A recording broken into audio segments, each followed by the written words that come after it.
Hey there, guys. What is going on? It is redemption time for South Africa in Cape Town this weekend. At least that's what Rassie Erasmus will be hoping. He called the Springboks performance dog shit, which was certainly not mincing his words. He also admitted to being embarrassed in a follow-up press conference this week.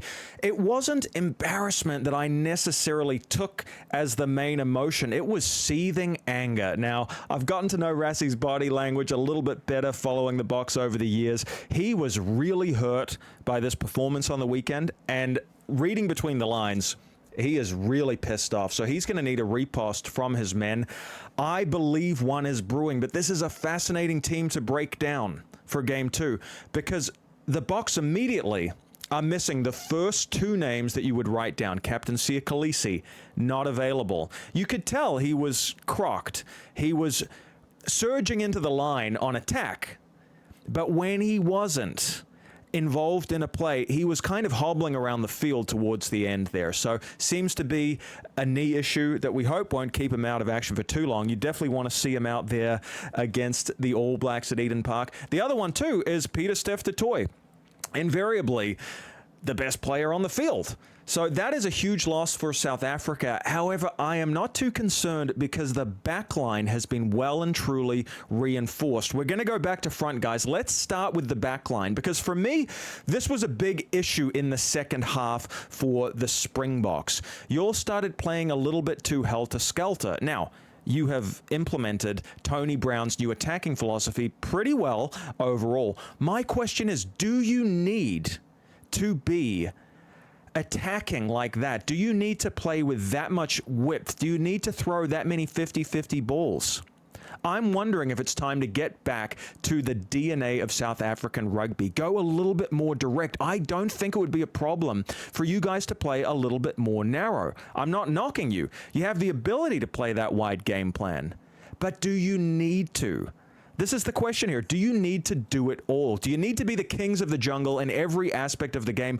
Or can you go back to some of your set-piece strength, the rolling maul, the more direct inside runners? Can you just maybe get that pick and go happening again? Shore up the breakdown. Make sure you're committing bodies there first before we think about going wide or playing loosies in the tram lines on the wing. Just a thought. I'm wondering if the fastest way through the Wallabies on the weekend is just going to be route one straight up the guts. Now, immediately you look at the halves and Grant Williams returns. Not one of his best games. I've seen criticism of his game management, questions of whether or not he's great going forward, not so good on the back foot. I would say that about any halfback in the world. I think Williams is still your guy, and overall it was just, a bad day at the office, and he was not helped at the breakdown. Make no mistake, that attacking breakdown was a liability for the Springboks in Game 1 at Ellis Park, and so Williams, was made to look subpar on a few occasions, and I'm not sure that all the blame for that can be laid at his feet. But number 10, Handré Pollard. This guy is the break glass in case of emergency option. Mr. Been there, done that. Slot the Rugby World Cup winning goals. That's your guy. He is also going to narrow up the attack a little bit. Because you look at Libbok. This guy is explosive. This guy is athletic. This guy can put some stank on the ball and send those long cutout passes flying. Unfortunately, one of them got intercepted in the second half. Okay? He's paying the price for that. I don't think Pollard is going to throw balls like that. I think he's going to play it tighter, more direct.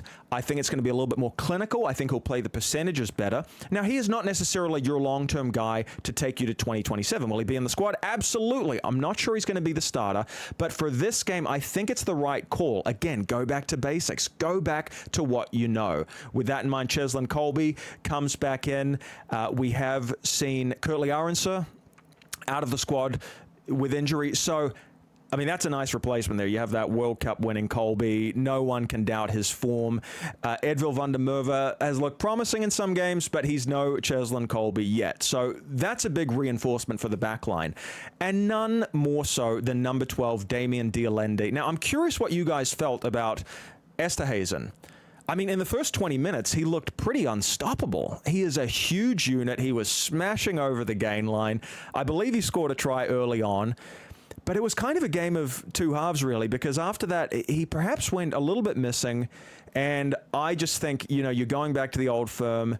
Damian de Allende, Jesse Kriel, who is captaining with Kolisi out. I mean, you can't go wrong. The Pollard, de Allende, Kriel axis there. Whew. Oh, boy. Now, interestingly, Kane and Moodyie, you know, he didn't start last week. He's here on the wing. He is a midfielder, primarily, I think, in Rassie's thinking, but obviously, you know, plays wing and midfield adeptly.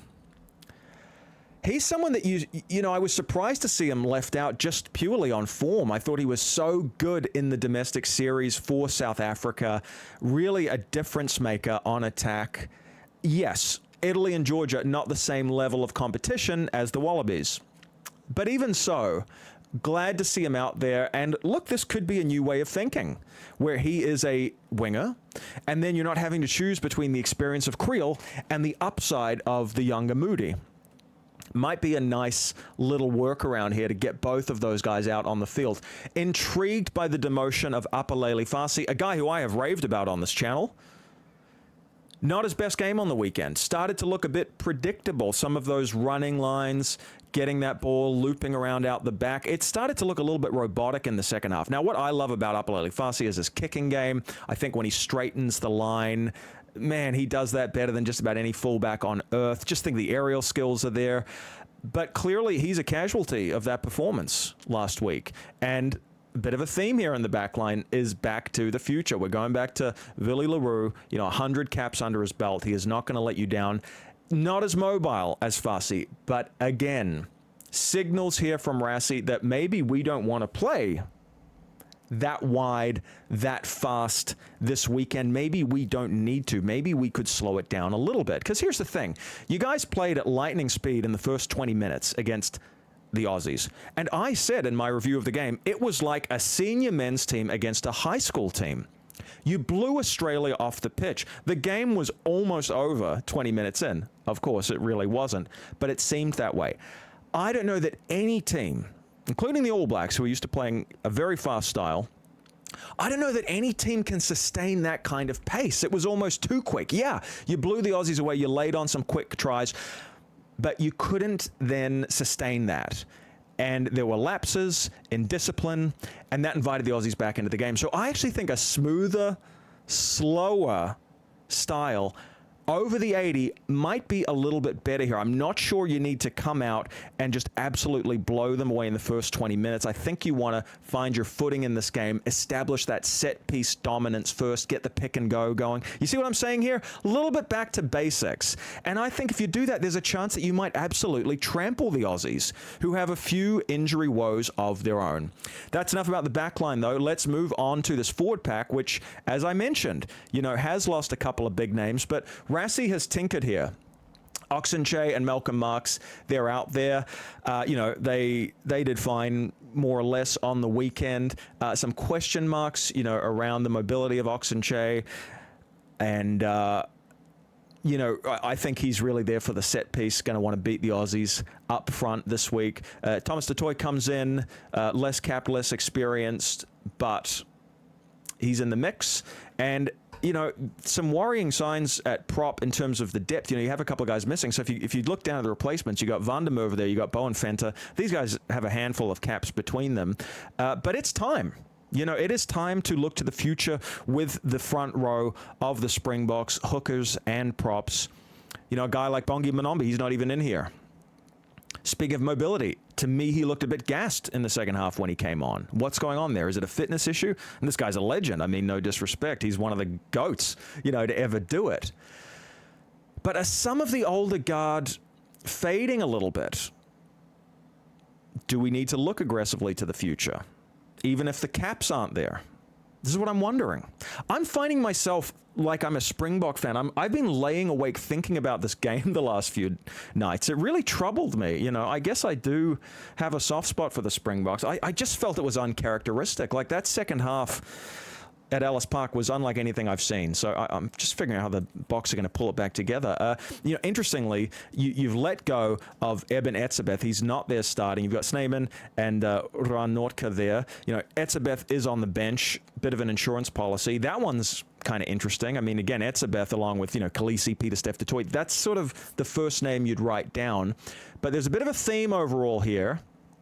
And I'll tell you what it is when I get to the end of the loose forwards. Obviously, Franco Mostert, 80 caps, right? He's been great off the bench. Now he's being asked to start. I don't think he has ever obviously grabbed that starting jersey. But, with Pieter-Steph ahead of you, it's pretty tall order. I did think that Marco van Staden was pretty good at times at 6. I thought he was pretty damaging crossing the gain line. He did some good work at the breakdown in the first half. We just need more consistency from him. He has it in him. He's a big lump of a man. He's a big brute. I want to see him have a good game. Now, Jean-Luc Dupree, he debuted in 2016. It's hard to believe it was that long ago. He's been on the scene for a long time, but really not many caps since then. And now he's probably in the position of auditioning for the number 8 jersey against the All Blacks at Eden Park if Rassie Erasmus is not going to come back and play there. And I'm looking through your injuries, right? Hanekom is injured. Lowe is injured. Jasper Wiese stood down for discipline. So you've just lost 4, if we include Kolisi as an 8. Here you are. I mean, Rassie's depth is coming into play here. This guy can jump in. He did start against the Barbarians. I believe it was his first start in many years. So it's going to be an interesting one. But when I look at this forward pack overall, I'm seeing a bit more mobility. It's a little bit lighter. So they're going to need to have their technique spot on at the scrum because it's not just pure beef here. A little bit lighter and a little bit more mobile, and I think that actually might be a good thing. While you don't want to get sucked into playing that Super Rugby Pacific style of unstructured counter-attacking play, that the Aussies really, they eat that up for breakfast. You do need to be a little bit quicker and light-footed around the field, hitting those breakdowns. That was clearly the Achilles heel of the team in the second half at Ellis Park. It was those attacking breakdowns. That was crystal clear. We could all see that. So a little bit more mobility, a little bit fleet-footedness, hitting the breakdowns, providing presence there. I think that is going to be a good thing. And I think all these guys technically are good enough to, do their job at the set piece, get parity or dominate at line-out time at the scrum.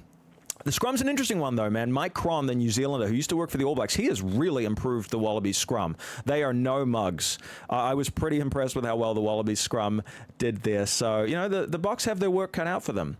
Just going through the last of the replacements here, Ludiaga did start. Now he's on the bench. Another casualty there. Quagga Smith, you might have been tempted to even throw him in at 8, but he's so good in that finishing role, so no changes there. Corbus Reinach, he's backing up at halfback for Grant Williams. And then Mani Libbok just gone. Not even in the squad. Sasha Feinberg and Ngomazulu comes in. Is this rotation? Is this depth building? Or is Mani Libbok in the doghouse for a minute? I guess we'll find out in the Rugby Championship. But that was an interesting one. And again, look, you can't put it all on one player, but I think that intercept he threw sort of became the unfortunate highlight or low light, of the game. I saw that clip everywhere. Kind of summed up the woes of the Springboks. A very visible gaffe. I think he's a good player, but yeah, sort of has to wear that one and maybe being stood down as his punishment this week. All right, guys, let me know what you think of this team. Are you happy with it? A lot of changes there, even beyond the injury-enforced ones. Do you think these are the guys to do the job, restore that Springbok pride at Cape Town? I'd love to know. So please like, subscribe, leave a comment. I'll be back for another one real soon. Take it easy. Bye for now.